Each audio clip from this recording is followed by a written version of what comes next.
Hello, no? So ngayon, no, ang pag-usapan itong tungkol sa Hintil or Gentile. No?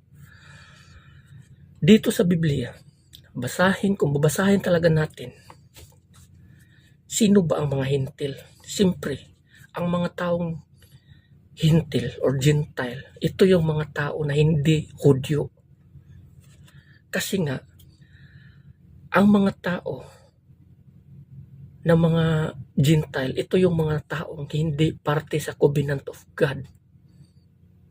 Kasi nga, noong unang panahon, ang pinili ng Panginoon, ito yung mga taong Israelita, mga anak ni Abraham, no? Mga descendants ni Abraham.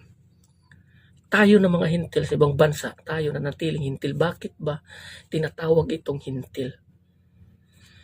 Ang mga taong hintil, ito yung mga taong hindi Hudyo, hindi parte sa covenant of God. Dahil hindi nga parte sa covenant of God, so ang mga hintil hindi nakakakilala sa Panginoon. At dahil hindi nakakilala sa Panginoon ng mga hintil, ang sinasamba nila, Diyos-Diyosan.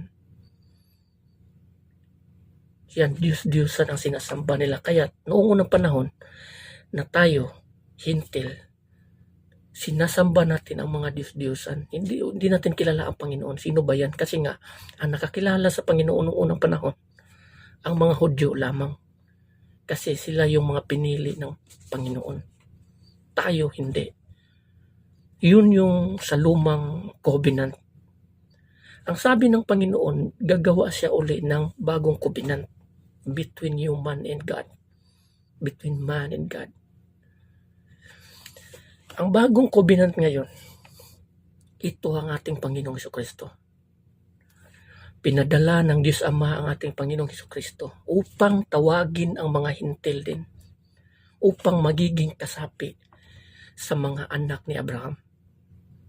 At hindi na sila magiging hintil, kundi magiging Kristiyano, godly. Kasi ang mga hintil, ito yung mga taong godless or non-believers. Yung mga tao na tinawag ng ating Panginoong Hesukristo, nagiging Kristiyano. Ngayon, ang tanong, mayroon pa bang mga hintil sa panahon ngayon? Mayroon pa rin. Sa sinasabi ko na, ang mga hintil, ito yung mga tao na patuloy na sumasamba sa mga Diyos-Diyosan o mga taong non-believers, mga taong hindi kumikilala sa Panginoon. Kasi ang mga tao na mga believers o Kristiyano, ito yung mga tao na parte sa covenant of God, sa bagong covenant of God, sa pananampalataya sa ating Panginoon Kristo, kung paano sumusunod sa kalooban ng Diyos, sa kautusan at salita ng Diyos. Ito yung mga taong Kristiyano. Ang mga hintil, kabaliktaran nito. Ang mga hintil, ito yung mga taong hindi kumikilala sa Panginoon, hindi nananalig, hindi na sumasampalataya, hindi naniniwala kay Kristo. Marami yan ngayon dito. Patuloy sa pagsamba sa mga Diyos-Diyosan. Meron nga mga tao kumikilala sa Panginoon, pero iba ang turo na dinadala. Opposite sa mga sinasabi sa kasulatan. They are also a part of Gentile. No, so, mag-ingat po tayo. Mag-ingat po tayo nang hindi masayang. Kasi ang buhay natin dito sa mundong ito, sandali lang to. Sandali lang to. So, ito yung explanation ko, no? So, patungkol dito. Ang mga tao ngayon, ng mga religion ngayon, no, na nagtuturo ng mga mali-mali na hindi naman tukma sa mga nakasulat sa Biblia, they are a part of Gentile. Ang itong mga taong ito ay walang pagkakaiba sa mga bansa na mga hindi kumikilala sa Panginoon. Mga sumbasamba sa mga anito, Buddha, mga taong hindi kumikilala sa Panginoon. Lahat ng mga tao doon na kumikilala sa Diyos, kinukulong. Ang iba, binibitay, pinapatay. Yun yung bansa. Wala silang pagkakaiba doon. Anong bansa ito? Russia, China, North Korea, Iran, at lahat ng Islamic nation or state or iba pang mga bansa na mayroon din na gumagawa niyan. No? So ito yung pagkakaiba.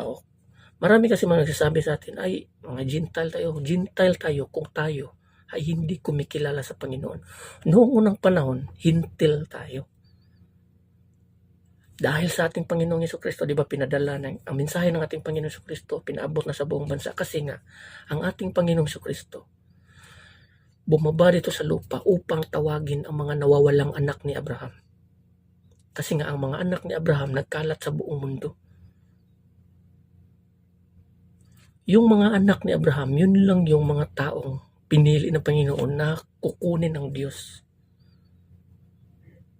Yung iba noon, yun yung mga part sa mga hintil na hindi kumikilala sa Panginoon. Ito yung explanation ko, ito yung pagkaintindi ko dito sa Biblia. No. Maaari nyo rin intindihin kasi nga sinabayan ko ito ng research sa Google kung ano ba talaga ang ibig sabihin ng Gentile. Doon ko nakita ang sagot na ang Gentile, non-Jews at hindi sila parte sa covenant of God.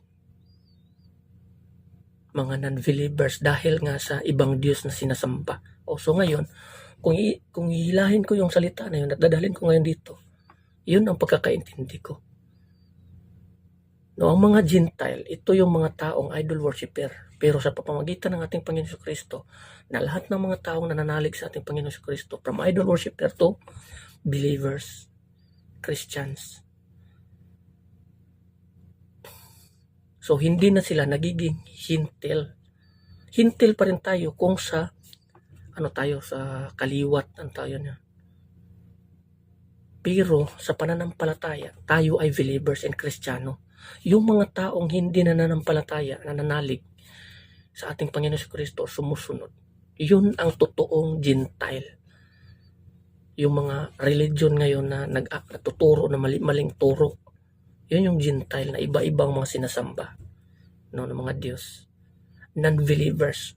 Pag sinabi nating non-believers, yun yung mga taong hindi sumusunod sa bagong kasabutan, bagong covenant of God. Yung mga tao na yun, yung mga Gentile sa panahon ngayon. No? So sana maintindihan natin. So ito lang yung explanation ko sa pagkakaiba ng Gentile at saka mga Christians. So hanggang dito na lang, maraming salamat.